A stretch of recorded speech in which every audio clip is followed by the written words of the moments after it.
Okay, here we go. Ladies and gentlemen, welcome to the podcast. Very first of many. This is going to be an interesting video, to say the least. My first try at actually even trying to throw and host a podcast, or you can say one of these. I'm going to be your host, TV Productions, today. I want to thank you guys for swinging by and stopping by and clicking on the video and giving it a listen. I guess a little bit of a channel update. A lot of individuals that are going to be listening to this probably are on my channel right now for edit reasons. I've increased a lot of subscribers in the last couple months. I'm ecstatic that the video that I have made, which is the edit with Machine Gun Kelly with forward observations, GPRS, has damn near like 32,000 views, I think now, which is absolutely insane to me. I literally made that on a weekend and I kind of uploaded it to just see, yeah, 32,000, about to be 30,000, or 32,000, about to be 33,000 views. That is insane. And from the analytics stuff right here, we have gone up, wow, 4.4 thousand. I know it might not sound a lot here, but it's interesting. I probably can hear the bus outside right now, but it's interesting. Definitely, I'm happy that everyone has subscribed to the channel. And if you are here listening to the podcast right now, I want to let you know that the edits are still a thing. It's not like I'm switching gears and none of it's happening anymore. I do enjoy doing those. The problem is they take a lot of time, and I still have not acquired an actual dedicated software to make these edits. In reality, that one was done in, I think, like Photos here on a Microsoft laptop. And God have mercy, that is a huge pain in the ass trying to compress videos. It crashes the software constantly, and I need to invest into an actual, you know, editing software so I can make these videos a lot better and a lot smoother, and not want to pull my hair out every time that the thing crashes. But yeah, that's big information there. We are going to be continuing with the edits. The problem is it just takes a long time. It really does. Clipping and cutting and making sure everything goes correctly is a very long time. And this is actually something that I've been thinking about doing for a very long time at this point, about a year, going on 2 years now. I've got friends of mine that have encouraged me, like, hey, take this jump. You should start a podcast. You should, talk about this. Get a radio show or something like that. So I'm kind of biting the bullet for the first time and throwing my hat in the ring and seeing how it goes. So as you guys can already tell, the information we're going to be going over today is going to be a little bit of a sensitive topic, so to speak. Now, Google, please do not smite me down because this is something that has firearms in it. But as you can tell from the title card, this is going to be going over firearm information and manipulation in the United States of America, and how the lack of awareness and the education here in America is actually resulting in more harm than good for individuals that are around firearms or people that are scared of firearms these days. We got a lot to go over today. I want to make this clear from the podcast now. These podcasts are going to vary from topics, from anything from this to anything I'm really feeling about talking about. I really don't really have any set schedule or how it's going to go, but I can tell you that we're going to be trying to do this in the most middle of the ground way possible. I am a Second Amendment advocate. I am a firearm owner myself, but I do want to understand that a lot of people can't even find basic information on this these days, or a lot of people throw accusations out there with nothing behind it. And that's not the point of this at all. This is actually to sit down and have an actual conversation and to hopefully educate in a way, as I stated here. So pretty much, if you're listening to this now, go ahead and crack open a beer, kick back, relax, and just listen, I guess. So to start off with everything, we've got a couple of I've got a timeline here trying to do this. Really going over the demonization of firearms here in America. Ever since America was founded, as anyone knows, it's written into our Constitution in the Second Amendment that we have the right to bear arms here. Over the last couple of years, I think especially during my time, I'm growing up in this generation where a lot of things are happening these days that have thrown firearms into a huge hot topic discussion of assault weapon or assault band or high capacity clip, and all these I like to call them buzzwords that are thrown out a lot that people don't really understand what they're talking about, and pretty much ends up in information being spread about some of these firearms that is incomplete or incorrect or manipulated in a way to make it seem in one certain way. And I'm not trying to say it's just from one side, it can be from both sides of the spectrum.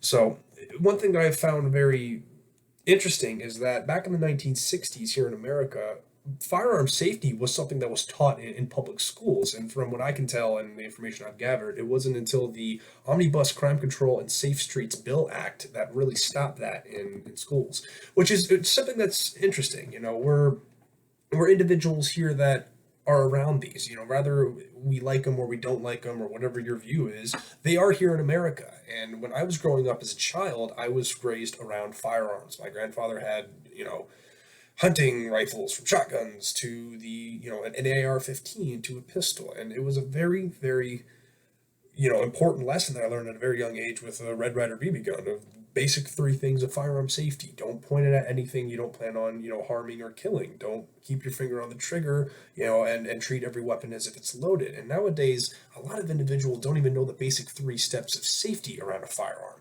So I was grown and raised in a household that was around firearms. So my grandfather said, "Hey, don't do this. And if you see my gun on the table, don't touch it. And if I tell you to touch it, make sure it's unloaded and just safely, unload a firearm and ensure that's, it's a cold gun, not a hot gun," if individuals know what that means. So back in the 60s, this was taught that was a basic information, and it still should be to a certain degree. I mean, nowadays you can't even get any type of firearm knowledge from a classroom setting or any type of educational setting unless you go out of your way and go to a gun store and you take a gun course. For example, you have to take your CCW here in Florida. They have a lot of women's courses, men's courses, anything from basic firearm, handguns, guns, shotgun, moving and shooting drills. There's a whole plethora of courses these days, but the very first step is not really taught. It's something that I believe should be common knowledge, and more along the lines of my opinions personally. But it is one of these things that when we talk about it, it's a hot topic and we don't like to talk about it, I guess is what I'm trying to say. Like I said, this podcast is not going to be the smoothest. I'm jumping from idea to idea right now. I'm trying to go through a little bit of the notes that I have.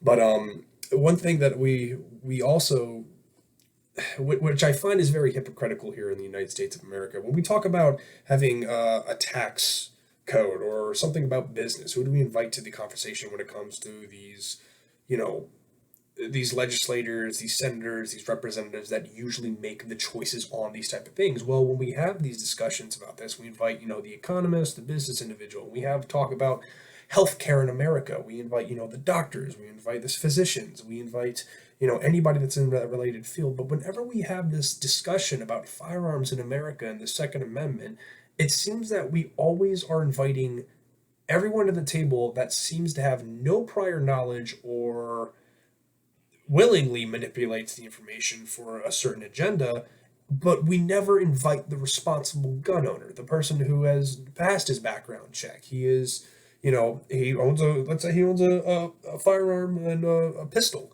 for home defense. And, he's just done his basic work. He's followed the law and nothing, clean record, everything, but we never invite that individual to the table.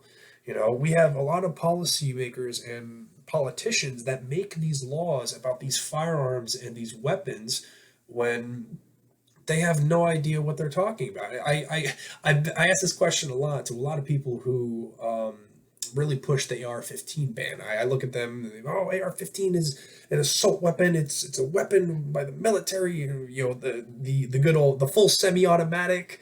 And I sit there and I kind of smile and I say, "Can you tell me what AR stands for?" Say assault rifle, and it's the complete incorrect answer. AR stands for Armalite, which was the original maker of the AR platform with Eugene Stoner when he made the AR-10. AR stands for Armalite. So how are we going to be having this type of a discussion over, firearm policy when you can't even tell me what the first two words of it say? And it really begs the question of how do these people, first off, how do these people get their information on this? Which is, I find hysterical a lot, because you have a lot of politicians. I've got a list here. I got to do credit to Silverwings21 on YouTube. He's got a YouTube video out there that I picked a couple of things off to find background noise, as always. In a YouTube video that made it very easy to kind of drive this point home. 2014, Kevin DeLone All right, Kevin Delane, or DeLone, a senator of some sort from, I believe, Arizona. Great quote here with a ghost gun, 30 caliber clip, 30 bullets within half a second, 30 mag clip. Another one is a Senate buyback bill in Pennsylvania. A crime did the opposite when they did this AR buyback program. It completely skyrocketed in the following months. Carolyn McCarthy, a New York senator, said, quote, barrel shrouds are a necessity in high capacity clips. Clips is a constant one that comes up all the time. Patricia Eddington, incendiary device is a heat seeking device, referring to green tipped ammunition or incendiary rounds. The Judiciary Committee SH 216 quoted and said literally on the floor, it is legal to hunt humans with these, which is completely false in any way, shape, or form, since that is, murder. The President Biden right now, back in the day, said, you don't need an AR. You could buy a shotgun. Quote, put that double barrel outside and fire 2 blasts outside the house. Well, that's discharging a firearm in a residential area, which is also a big no-no here in Florida. I can't speak for other states, but in general, I don't think the law enforcement officers like you popping off 2 shotgun rounds in there. And also referring to the fact that he was referring to, for self-defense. Well, if the guy's already in my house, I don't think I'll be shooting up in the air. I will be defending myself if I need to. Sandy Sheesh, quote, there has been a lot of people shot by an unloaded gun, which, I mean, it makes no point. And recently, right now, one of the greatest things that I can, or greatest examples of this right now is, as I'm recording this, there's the trial of Kyle Rittenhouse right now, and the prosecution is absolutely horrendous when it comes to what they're talking about. I'm not going to get into the whole Rittenhouse situation, say if he was wrong, if he was right, wrong, defense. I'm not going over that. What I'm trying to make the point is that the prosecution is talking about firearms in a public judge hearing that people can see. Quote for quote from the prosecution is, hollow point bullets are designed to hit the animal and explode inside of the body. Correct. Question mark, end quote, by the prosecution. And what a lot of people, I don't think, comprehend is, even if these words are redacted and they're proven wrong and they're, we were sorry, the damage has already been done. For individuals here in America that do not know anything about firearms, and if you hear, oh my gosh, exploding bullets, high capacity magazines, the assault weapon, these are buzzwords that are meant to, evoke an emotion and kind of paint the picture of what it is with a lot of these firearms, even though it's completely wrong. So the prosecution here was going after them a lot, and when you look at the facts of this, Rittenhouse was not shooting hollow point ammunition. He was shooting, full metal jackets. Well, that sounds really scary to somebody. Full metal jacket, what's that? It's a simple bullet. It's just a solid bullet is what it is. But if you say it in a particular way, it can sound like such a terrible and a very bad thing. Any person in the situation is like probably freaking out if you don't know what any of this is. And I'm reading my script right now, but like the other thing, hollow point ammunition. Kyle Rittenhouse had an AR-15. Is not trying to open this. As I say, I'm not trying to get into who's right or wrong. I'm getting into the actual facts of what happened in the situation. They want to talk about, he had a hollow point bullets. Well, the other individual that was, shot in this case was owning a pistol. If there's one person that has hollow points in this, it'd more than likely be the individual with a pistol. And that due to the fact that a lot of people carry hollow point rounds for a reason in self-defense. So it's just like, it's so many times they're just shooting themselves in the foot. But, as another thing I'd like to kind of bring up with this is I think I have a couple screenshots, or I can have a couple screenshots and edit them into the footage right now, is this is not the Kyle Rittenhouse case. This is known as the quote Kenosha shooting, implying the Kenosha shooting, the Columbine shooting, the Guilt nightclub shooting in Orlando, Florida, the shooting in a concert with Jason Aldean. It's the manipulation of like these buzzwords that they throw at you that they're like, oh, this is how it's going to go because it was a shooting. No, it was, an act of self-defense, which is kind of up in the air. And like I said, trying to not steer and dabble in that topic right now. But a shooting is, you know, anything is a shooting these days. If we go shooting at the range, we go shooting at the range, but it has such a negative connotation to it, and people put these words in there with a reason because they don't want it to be, oh my lord, scare, shooting, a mass shooting, or a mass problem, or a mass this, and they're just buzzwords that just get the attention of individuals, and in reality evoke emotion. That's the truth of this. All these news organizations that really go over, all these shootings and these mass things that happen, they're, at the end of the day, they're trying to evoke an emotion out of you because they're trying to get viewers. Nowadays, when it comes to news, you can't even turn on the news and get the actual news these days. You have to sift through everything. And I'm not just saying from one side, I'm not, trying to be like, oh, it's the Democrat. No, it's both. From CNN to Fox News, all of it has its own agendas behind it that's manipulating the information that we as individuals kind of need to know to make, executive decisions in our life. I mean, if you want a great information or a great example of, the manipulation of information here in America, kind of going off topic of firearms, but like the last two presidential elections, how much information did you really get out of the debates they had? It just turned into an entire, roast this, roast that. You're fat, you're ugly, just like insults going back and forth while individuals are here trying to understand something, trying to understand which candidate is better. But it's what the news does these days, and it's a really sad thing to see. Excuse me, sad thing to see because it's harmful. It legitimately is. You want this individual that, oh, hollow point ammunitions blow up. Okay, well, someone now in America who has seen this and doesn't know a lot probably thinks, wow, hollow points are bad things. We should take these off the market, and won't go any further to look into any more research or even look up if it was right or wrong. So the damage has already been done in this situation. And the same thing can go for all these senators that I've just listed off, and these government figures that make these laws on this. Like the best one that I always hear is the clips. The 30-round clips, the high capacity clips, the clips, the clips, the clips. They're not clips, they're magazines. So if you can't even word it the right way and say what it is the right way, then why should you be speaking on this in any way, shape, or form? If someone hasn't even shot a firearm in their life, why are they making laws and regulations on them? We have, as I like to say, the other good buzzword that we always talk about here in America is common sense gun laws. It's common sense. It's common sense to do this. Well, common sense to who? Common sense to somebody who doesn't even understand the very basics of how a firearm operates and functions? Or common sense to somebody who's been around them their entire lives, has used them in a safe manner, and, it comes from a family where they've used them and to hunt, to provide for their family, and maybe military service members.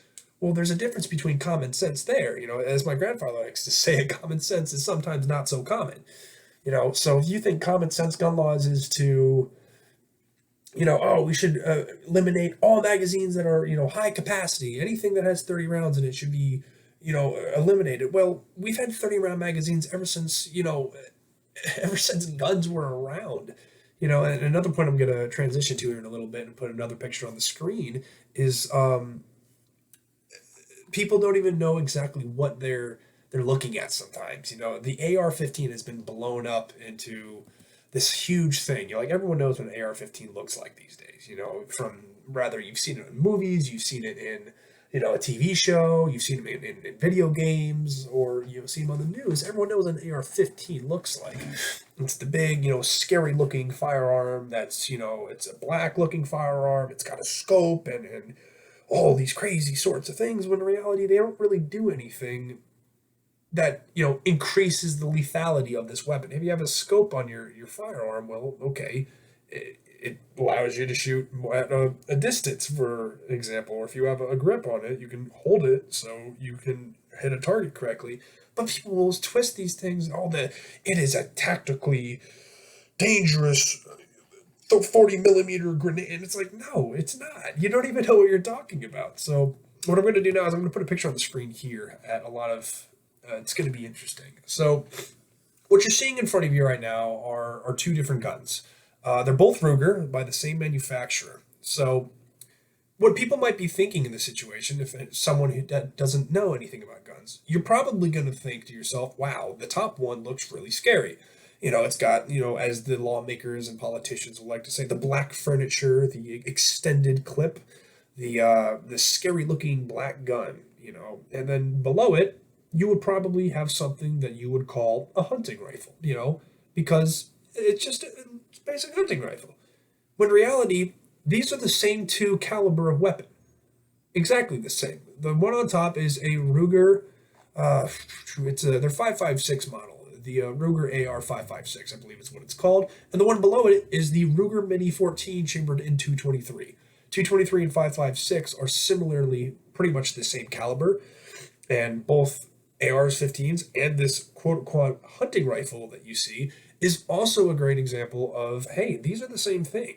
So we could ban the one on top, which lawmakers will tell you that it's gonna be perfect. It's a common sense thing. We don't need these military weapons, as they call them, on the streets. When in reality, we have the same thing here on the bottom. It's the same caliber. It takes bigger magazines. You can attach a suppressor to it. You have kits out there that actually make these into more tactically based firearms. If I can look up kit right now. Excuse me, getting over a cold too. This is a great choice to be doing this right now. But they have these kits that you can put on these weapons, which makes it no different from, an AR-15. Yeah, here we go. Here's a good picture of one right there. I will screenshot this and throw this in editing as well. But, this one is, a black weapon as well. It's got a stock, it's got a grip. You might think, oh, well, this one's a scary one too, but it's not. It's the same thing. It's just how the weapon is presented and looks. In reality, nothing has changed about ballistics or the capabilities of this firearm. It's just how it looks and how it's presented. So if you're going to tell me that, oh, if we ban all AR-15s in America, we'll have no more mass shootings because nobody can get an AR. Well, that might be true, but people can also get an AK or a shotgun or a Mini 14, which is the same thing which an AR-15 is. So it's like I stated, the misinformation and the manipulation of it. If we want to talk about like, oh, we want to make common sense gun laws, we want to make gun laws that matter. Okay, well, matter to who? Like people want to, oh, we're going to make gun laws that are going to be protecting the community and, nothing else. That's going to make us all safe. Well, if you're going to ban the AR-15, then you have to ban the Mini 14 as well, and the AK, and this. The point of the situation and the reality and the cold hard truth of it is bad people will find a way to do bad things, no matter what you do. If we ban all, let's say we have a legislation tomorrow and, we create a magical device that, boom, all AR-15s, all guns are gone from America. That's not going to stop violence. Violent people are going to commit violent actions one way or another. We can see examples of this over in the European, in the EU. You have, stabbings in Britain. We had that horrendous attack that happened in Paris years ago. I forget exactly what year it was. That started off with a box truck being driven through a crowd, and they got out and shot people afterwards in France. One of the biggest, anti-firearm, impossible to get one countries over there, really. So, I mean, there's always ways to commit violence, rather it's with a truck, it's with, an explosive device, it's with a knife, a bat, a pencil. People want to talk about assault rifle. Well, what really makes an assault rifle an assault rifle? If I pick up this pen on my desk that I have here and I assault you with it, is it an assault pen now? If I take a beer bottle and break it over your head, is it an assault beer bottle? It's these flashy words that mean nothing at the end of the day. They're just there to completely bombard you and confuse you. And at this days, I think that's what they're always trying to do, is just confuse us to the point we can't even know where left from right is. It's a very sad thing to know that it keeps going on, and this is something that is an ongoing problem here in America, and it's not something that's just happened now. This has been in the works and has been happening years, from as I can be, from my own experience I can speak from, I've seen this happening over the last 7, 8 years of my life. And it's just kind of like, why are we not having this real discussion of like, oh, we want to do common sense gun laws. Okay, well, common sense to you and common sense to me is different. If you're going to come here and, like I said, this is personally speaking from my own opinions, people want to talk, well, it's common sense, ban fully automatic weapons. Yeah, that might be common sense. And we've already done that. And people don't even understand that, like the fully semi-automatic, like it makes no sense. Or saying things like, can 30 bullets within half a second. I don't know exactly what firearm you're using, even if it's a fully automatic one that is spitting 30 rounds in half a second. I think that's the equivalent of like the GA 8, which is on the A10 Warthog. Okay, maybe that's spinning 30 rounds in half a second. I can believe that. But any handheld pistol, shotgun, rifle, long gun in America, no, nothing's going to be able to do that.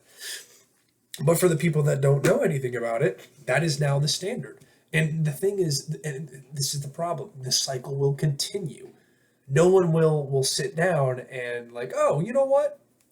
I'm going to look this up real quick. If you're anti-firearm, you're anti-firearm. You're probably not going to go out of your way and try to find information that disproves you in general, or you're not going to like it. That's just basic.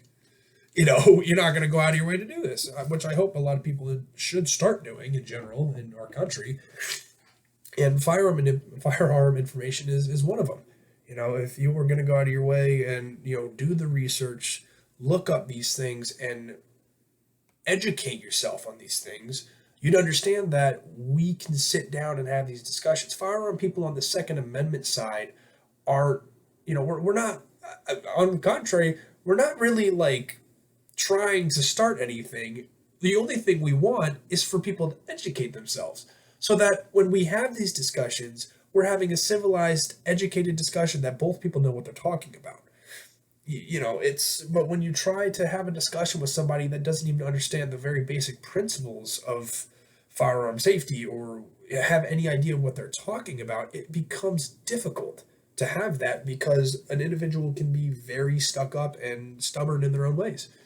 So that's why a lot of individuals, I believe, in this country are at risk for this. Drink of water real quick.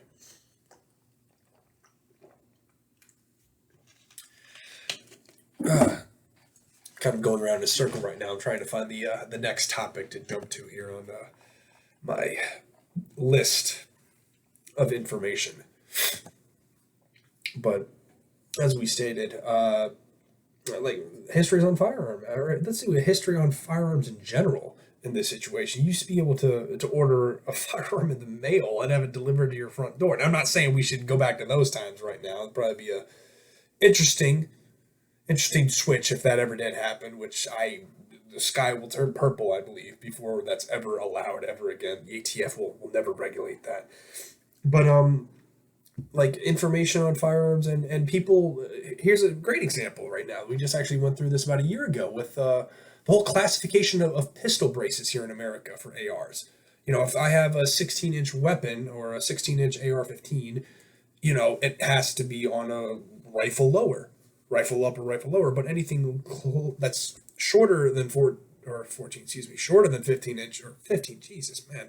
Anything that is shorter than 16-inch barrel length is now classified as a pistol, not a short-barreled rifle, just because there's a different kind of stock on the back of it. Or, not a stock, a brace.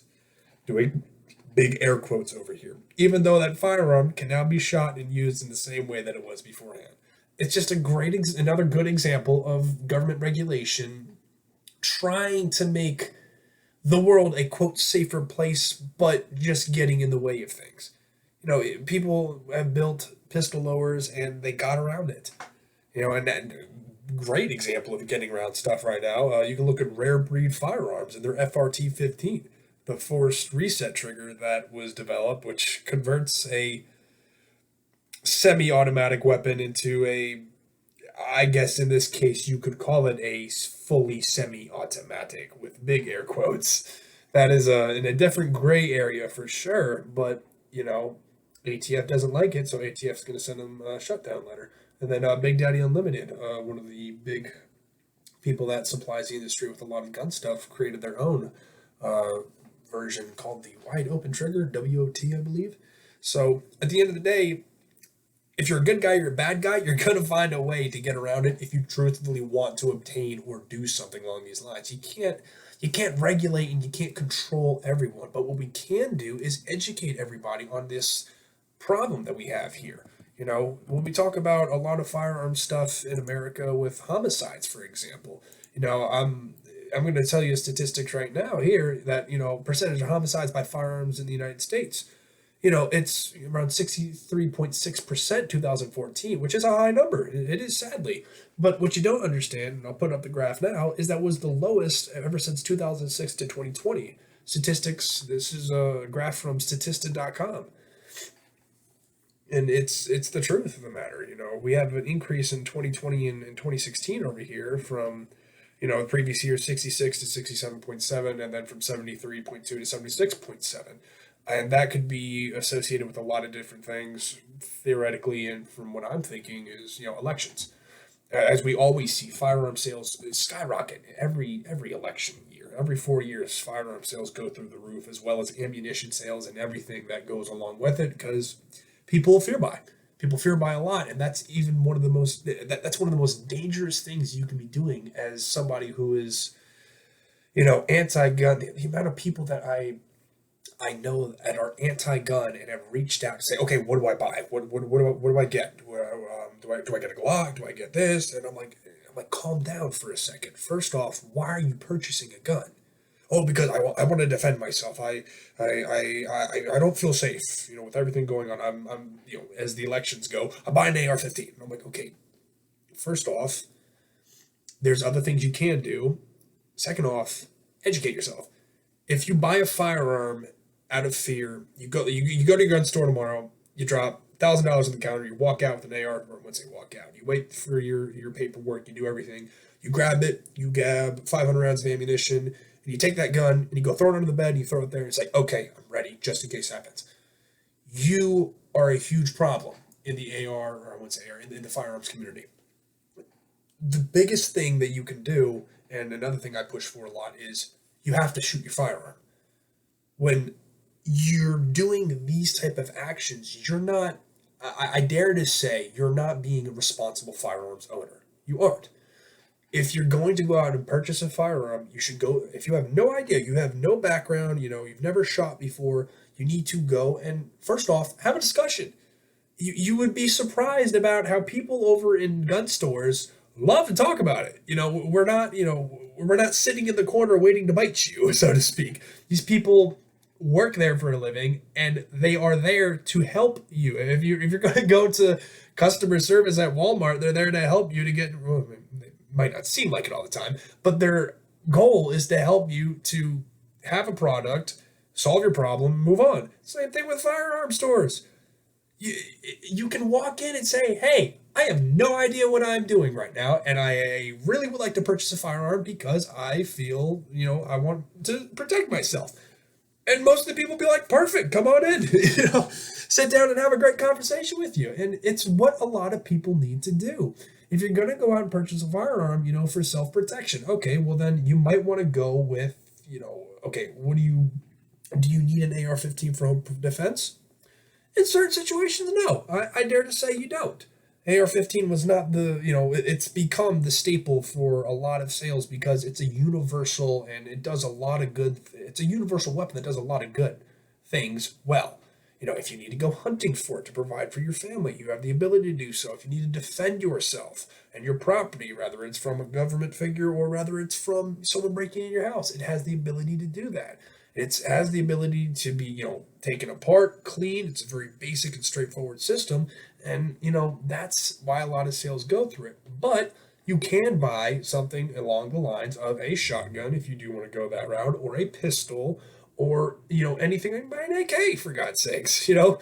There's a lot of stuff that goes into it that a lot of people don't understand.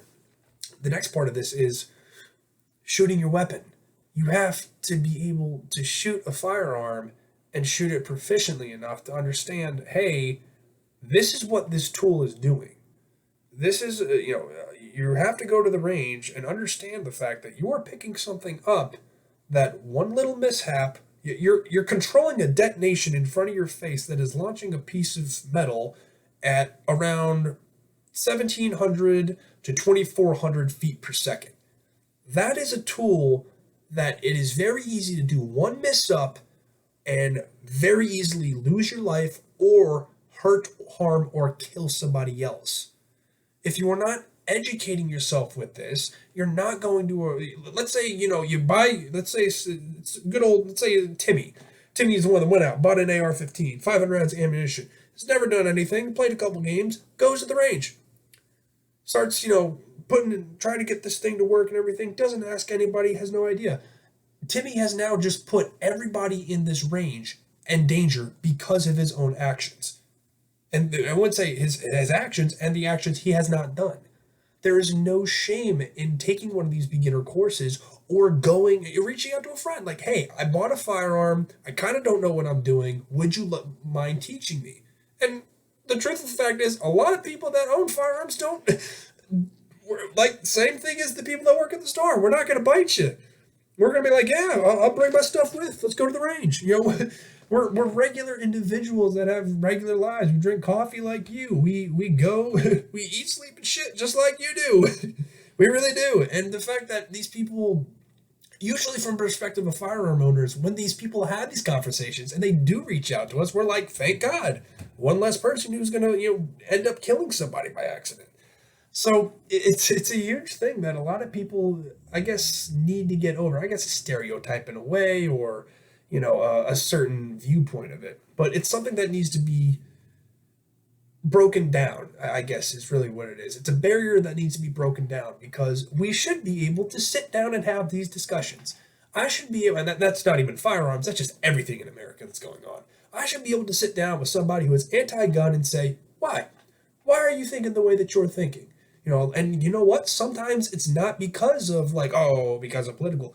Some people think about that because, hey, I was robbed and I put a gun in my face, or I was shot once, or I was, they have trauma behind that. That's an understandable thing. And the thing is, I feel bad for individuals that have gone through that stuff because it's exactly what a firearm should not be used for, to hurt or harm an individual in a negative way or manner.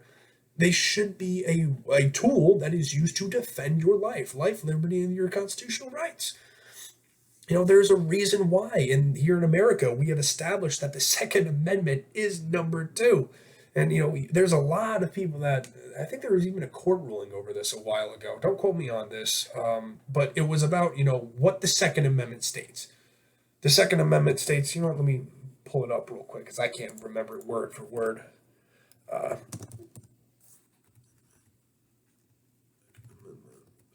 I don't remember the entire Second Amendment by heart.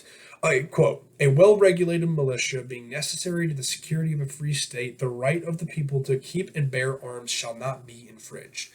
Keep and bear arms. Now, it's a huge thing that people want to talk about because it's like, defending this. Well, the Second Amendment, this is not opinion, this is factual. The Second Amendment was not created by the Founding Fathers because they came to America and they're like, damn, there are a bunch of crazy bears out here. We need to defend ourselves from these bears.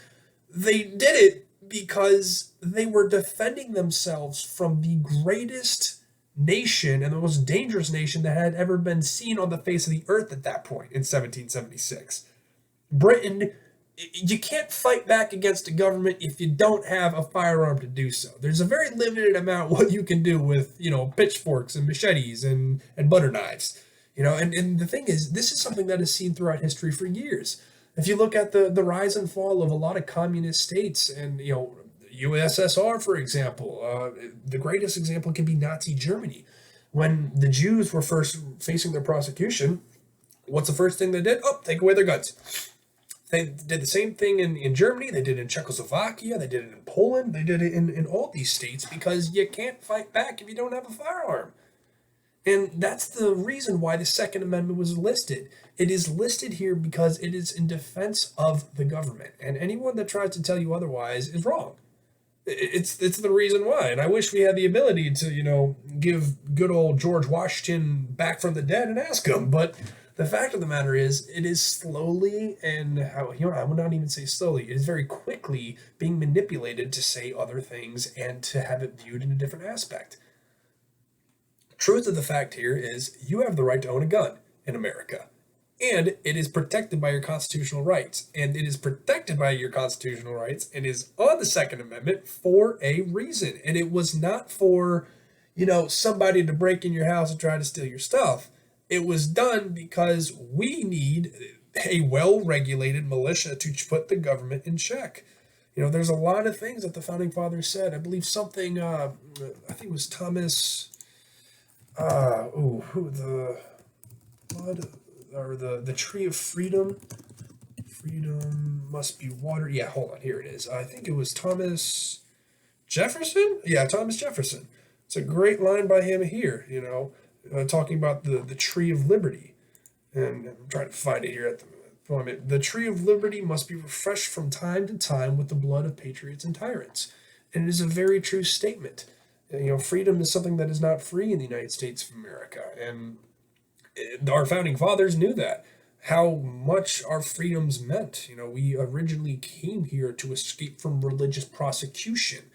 We didn't just pack our bags and say, hey, let's go to America. We escaped here for a reason, and we escaped from religious prosecution. And to escape from that, you kind of need to have a firearm to defend yourself, which is why we have this in America. So when people want to have these discussions about this, it really is just a sad thing to see when individuals judge a book by its cover. Really is the biggest thing. And for individuals, if anyone's listening to this right now, and God knows if it's around 40 minutes now, it's going through a lot of it. If you're at this point and you say you are anti-gun, you know what? That's fine.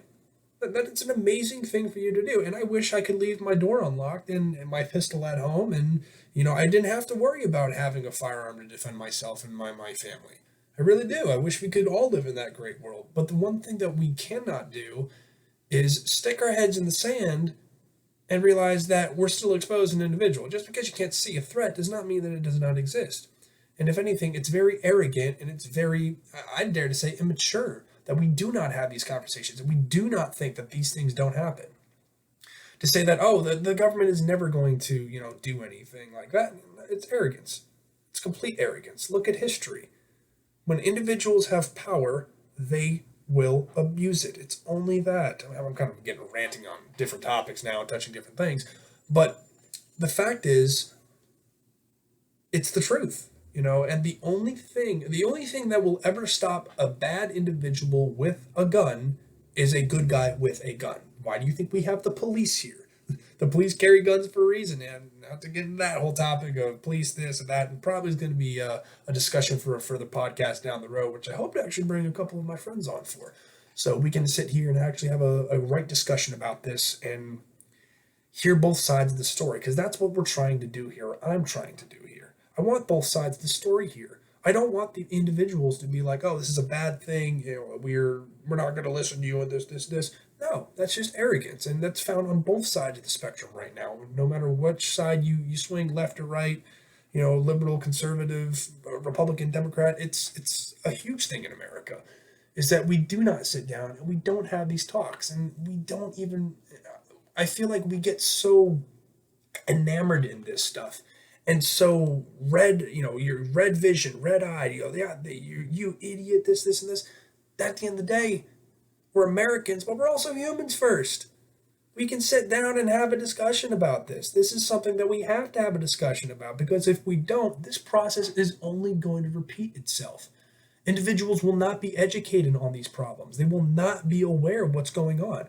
I mean, according to something by the National Library of Medicine, which I don't know why it's the Library of Medicine that's got this, but it's a question here. Should gun safety be taught in school? Perspectives of teachers.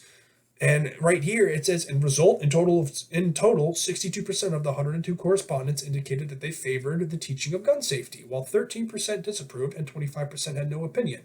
Overall, 28.4% of the respondents supported the teaching of gun safety in grades pre-K, kindergarten through the first grade. That is something that is an amazing idea here in America. To understand that, hey, this is a tool that can take your life. If you see one, don't do it. Don't touch it. Don't do anything. Now, if you want to do preschool and kindergarten and first grade, kindergarten is a little bit low for me, to be completely honest with you. But if we are educating individuals with how to do credit score, how to do your economy, your y equals mx plus b in high school, why is it that we're not teaching individuals about firearm safety? And for God's sakes, I mean, we even have, it's sad to say, but we're teaching individuals how to survive a school shooting in our public school systems, but we're not teaching them how to properly handle a gun. Like, it makes no sense. It really does not make any sense. We're teaching you how to run away and hide, and I don't know if I think it's run, hide, fight, which is like the 3-step process. But let's say if you have to fight, we're not going to teach you exactly how to, turn the safety off, or how to aim a correct rifle, or how to make sure that you're not pointing it at yourself, or to even know if the gun's loaded. But we're not going to teach you that, but we're going to teach you about all this. It's backwards. It really is. It's a backwards thing that we really do need to fix here in America. And the way that we fix this, personally speaking, these are my opinions, is by doing things like this. Putting ourselves out there, having these uncomfortable conversations and discussions, reaching out to those friends that are anti-gun and saying, hey, I didn't want to bring you to the range. Oh, I'm anti-gun. Okay, no. I didn't say I want to bring you to the range and I want, you're going to shoot a gun. I just want you to come to the range. Come with me. Let's go for an hour. What do we have going on today? You don't have to shoot it, but if you like to, you're more than welcome to. And you know what? That's just the beginning step right there. You ain't got to go to the range to shoot. You can go with the range and, hey, I'll watch you from the camera or I'll be behind you. And it's a good thing because you're learning. Truth be told, you shouldn't be scared of guns. You should. You should be scared of them and respect them at the same time equally, because it is a device that can take your life. And it's very, like I stated, it is something that can happen very, very quickly from a very dumb mistake. But I mean, for God's sakes, we even have a page here on the CDC has firearm violence and prevention as an entire. I don't know how this is like a disease of some sort, but here's another great example of this. There was around big statements here. 7 out of every 10 medical treated firearm injuries are from firearm related assaults. 39,000 firearms related death in the United States. That's about 109 people dying from firearms related injury every day. Males account for 80. I don't know why it says anything about males or anything, but and then right here at the bottom, quote, although definitions of defensive gun use vary, it's generally defined as the use of a firearm to protect and defend oneself, family, others, and or property against crime. This study by the report by this entire, trend that they did here indicates the range of 60,000 to 2.5 million defensive gun uses per year. So we have just stated that there are 39,000 deaths and murders and homicides, but we also have 60,000 to 2.5 million defensive gun uses every year. Like, how can we go, and why is it the small information here? Yes, it can take somebody's life, and guess what? Some people have to be put in those positions when their lives on the line, because it becomes you or the other person. And a lot of individuals will choose themselves. As selfish as that sounds, I should probably reword that in a different way for sure. But yeah, I think I've gone over all the topics that I think I should be covering with this today. A little bit of all over the place, that's for sure. I've got to get my script a little bit more worked out, and I want to get some more information for future things. This is something that is, it's a learning process. This entire podcast is a big learning process for me, and I want to ensure that whatever things I am saying here, I'm not saying misinformation or pointing somebody in the wrong direction. I I do not want to turn into CNN, that's for sure. So that's why when I'm talking about these things for the CDC, from this right here, I'm going to be putting snippets and screenshots.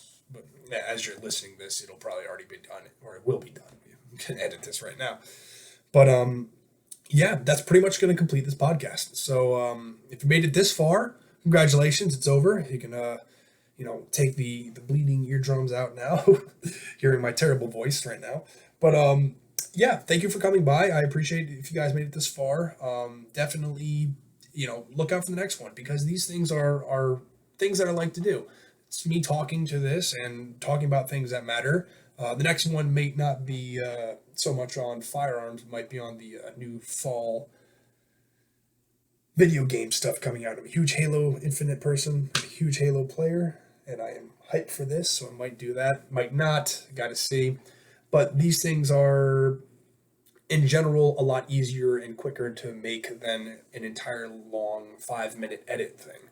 I'm not proficient with it enough yet, and it really, it's sitting down sometimes and just hammering it out because it's clipping and you gotta align everything, and having a program, like I stated earlier, having a program that crashes on you constantly, it makes me want to jump out of my window head first.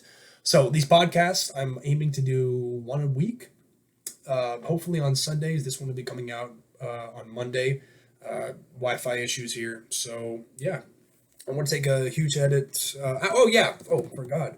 I want to say photo credit for the background information for the background photo that you see right now.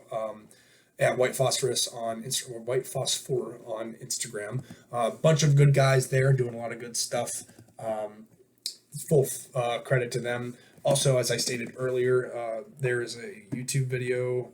I'll probably link it in the actual, the information or bio thing out here to Silver Wings 21. He had a great video that was out there that I got a lot of information from, and I think that's all. I feel like I'm forgetting something to give a shout out or credit to, but yeah, that's pretty much going to do it for this podcast. Like I said, thank you very much for stopping by, and I look forward to doing these again in the future, and I hope you enjoyed it. Any topics or ideas, discussions, definitely throw them in the comments. I'll look over a lot of them, and I listen to the whopping, 400 subscribers I have, which is amazing right now, isn't it? The whopping 408. Oh, we gained one during right here. Updated in live time. We've gained one more subscriber today. Amazing. But everyone, thank you for coming by. Enjoy the rest of your day. And as always, stay safe.